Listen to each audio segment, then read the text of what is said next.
What's going on YouTube? I'm Andrew Crawford, the HC legend, yeah boy, the GOAT, not the GOAT, but okay, GOAT, close enough, am I right? I think I'm right. And tonight on the channel, yes I say tonight because it is after midnight when I'm recording this, I will be going over my top 100 wrestlers from 70 down to 61. This list is a lot more mid-card-esque, if you will. Actually, no, there's one quiet legendary wrestler, but, yeah, I'm gonna try to get back on my YouTube grind. I'm trying to get myself in a daily routine, which is not going well, mainly because I do a lot of drinking pop when I should be trying to go to bed. Oof. But anyways, let's get into it. Number 70, may God rest his soul, Luke Harper, aka Brody Lee, aka one of the most gifted big man wrestlers, not only of the modern era, could have been ever. A career tragically cut short by a untimely death in the eyes of many. In God's eyes, it was probably just his time to go, so he went. You know, as much as this death pains me, he was one of my favorite wrestlers. He is the second Wyatt family member on this journey, with Braun Strowman tailing him, and there's one man in front that we will get to soon. But with Luke Harper, he had all the makings of what could have been a phenomenal big man wrestler had Vince seen it. What he was doing in AEW was only proof, and it is genuinely heartbreaking that he died before he got to truly have that one star-making run.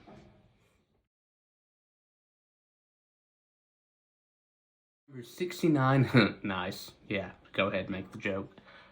Jay Lethal.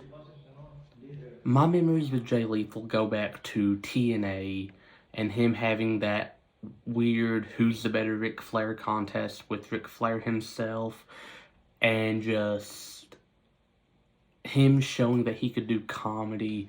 But as you dig deeper into Jay Lethal's archives, you see how talented this man was and how great he was. You know, his whole gimmick of being the Black Machismo, which was him being a knockoff Randy Savage, all the promos he could cut, what he could do in the ring in ROH with his legendary ROH World Title run, all of that combined with that charisma.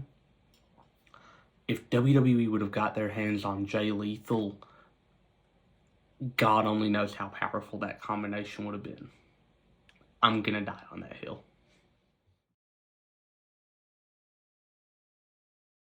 68, one of his former tag team partners back in TNA, you may not remember, Pepperidge Farm remembers, and so do I.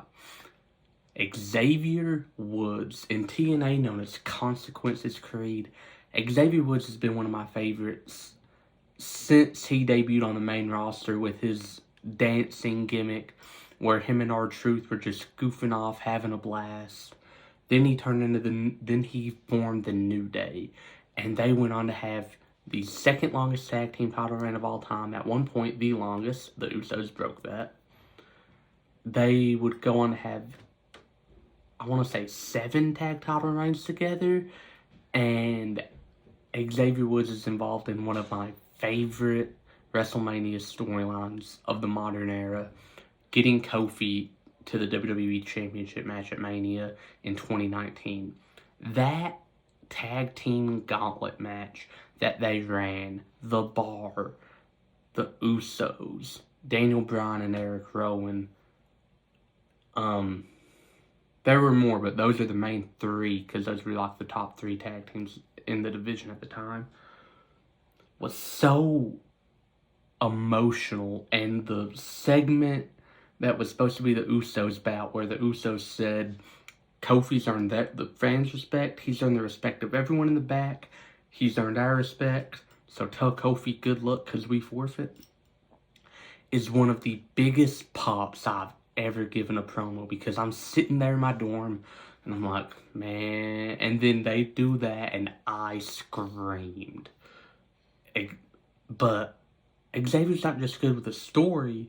You put him in the ring and he can go if you give him the chance. He proved that in the King of the Ring tournament. He was proving that on the main roster by himself. He's proven that in the New Day with one of the most beautiful tag team finishes I've ever seen, with the Midnight Hour, where Big E's got him up and Xavier jumps down and hits the DDT. And just, if you don't like Xavier Woods, reevaluate your wrestling fandom.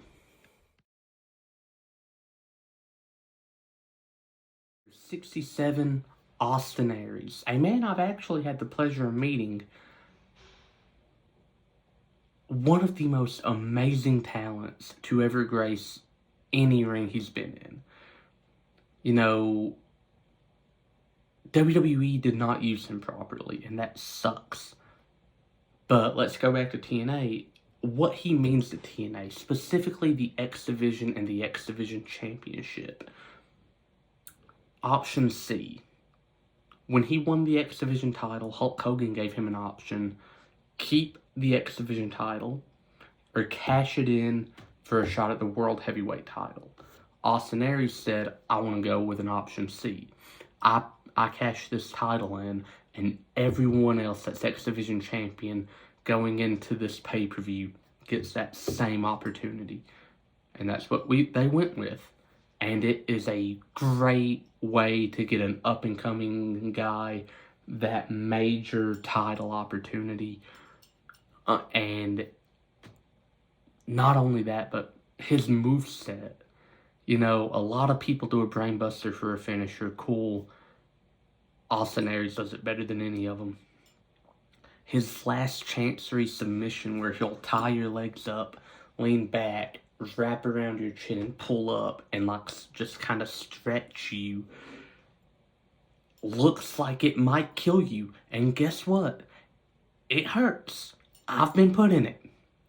Thank you to my older brother, who actually put pressure on stuff because he hated me, I think. I'm joking. He don't hate me. Maybe he did. I don't know. But you know, the last Austin Aries is a guy that genuinely has all these abilities and would fall into the category that if I was to order up to the top 30, he might, because my top 30 is pretty much my dead set, but if I was to order up to the top 30, he would probably be closer to like the 35 range. That's how much I like Austin Aries, you know? But anyways, next wrestler. 66, let's go with Jack Swagger. A lot of people are going to hate this one. Oh well, it's my list, not yours. Jack Swagger is one of the most talented wrestlers ever. What WWE had was if they would have built him up properly, a future Kurt Angle. He had the in-ring ability. The only thing he didn't have was charisma. Guess what? You can solve charisma and promo ability with a manager. Get Jack a manager, and he could have been the best. Not Zeb Coulter, though. We see how that worked out. You know, but I ain't gonna lie. I've always liked Jack Swagger. When he won Money in the Bank, I was like, okay, cool. When he beat Chris Jericho, I was like, awesome. When he lost it to Rey Mysterio, I kind of understood, because looking back, didn't do good. That reign did not do good things for his career. To see what he's doing now in AEW, well, not much. However, again, I'm a big Jack Swagger guy. If he ever came back to WWE, I think that if they were to give him a real shot, they could benefit from it. Next wrestler. 65, the best clothesline in pro wrestling history. Fight me if you disagree. JBL. JBL is not your typical technical masterclass wrestler. He is your big, brutal, I'm gonna hurt you wrestler, you know? The gimmick of the billionaire from Texas that disowned Texas and decided to rep New York, coat and tie. That's why I was doing this. I don't know why I did it so early, but oh well. You know, the APA, both of those worked so well. And, you know, he was such a good heel that people, like, genuinely hated him. And, you know, even in the internet era, he draws such good heat that he makes people hate him. And that is something that any heel should pride himself on, including JBL. And, you know, when he was WWE champion, yeah, SmackDown might have been at the bottom of WWE's food chain, but he was still WWE champion for 10 months and had great matches with Eddie, Taker. That match with Cena at 21 was pretty good. JBL deserves more love, and I'm here to give it to him. I like you, dude. I like you, big guy. Best clothesline ever, by the way. Again, best. Just that clothesline from hell. Just when he did it properly, it looked like he was gonna kill the man.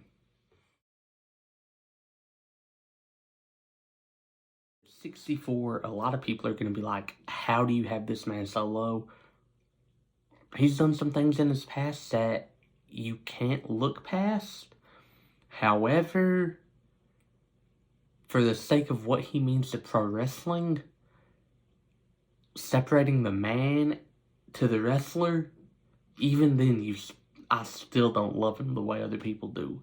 And it's because I missed his prime. I did not get to watch his classic matches with Steamboat, Dusty Rhodes, and Arn Anderson, those guys. The best matches I got to see him have was a TLC match with Edge and his match with Shawn at Mania 24. And if it ain't clear who I'm talking about, 16-time World Heavyweight Champion, the kiss-stealing, wheeling-dealing, jet-flying, limousine-riding, styling, profiling, styling, profiling, jet-flying, limousine-riding, kiss-stealing, wheeling-dealing, son of a gun, the Nature Boy, Ric Flair. Woo! He does fall to number 64, but the tremendous amount of respect I have for him goes miles as a wrestler. As someone that eats, sleeps, and breathes the industry that is professional wrestling, I find it almost criminal to not bring up how great Ric Flair is. Is he one of my favorites? No. Is he one of the best to ever do it? Absolutely.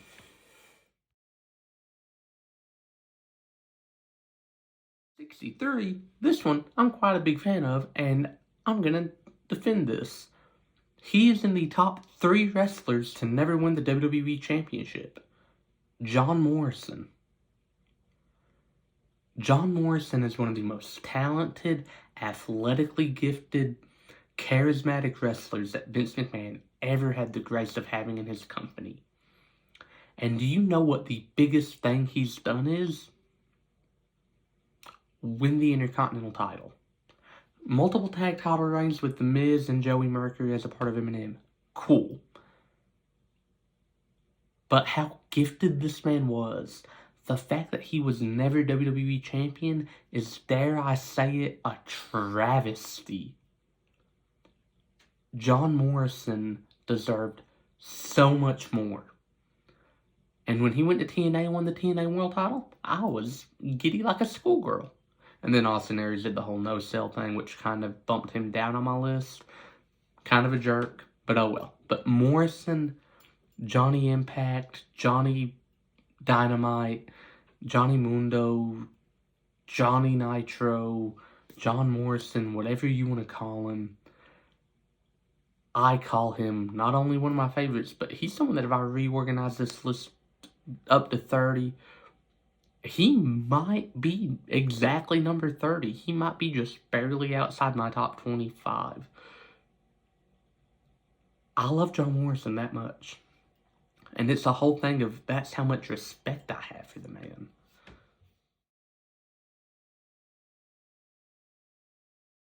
'62, the man who made European wrestlers not famous, but like he made their style on the out west in America one of the most popular styles of wrestling, and that is one William Regal, a former Intercontinental Champion, King of the Ring, Tag Team Champion, European Champion. And while those accolades don't really give him that, oh wow, aspect that you would get whenever you read off a Edge's, Booker T Evans repertoire, especially Ric Flair's, you really need to recognize how good Regal was. In ring, he could probably get a 4-star match out of a broomstick. On the mic, he wasn't phenomenal, so I really don't get why they ever tried to make him an on-screen general manager. But William Regal does deserve a lot more love than what he gets. Again, I'm going to give it to him. William Regal is one of the greatest European wrestlers ever. And again, if you made a list of like wrestlers that never won a world title that should have, chances are you're going to put William Regal somewhere in that list. Number 61. RTruth. Yeah, RTruth. The reason I love RTruth so much is because he has this charisma, this energy that is unmatched. You know, whatever gimmick WWE dealt him, the little Jimmy, the conspiracy, the rapper, whatever you gave RTruth, he was like, okay, I'll work with this.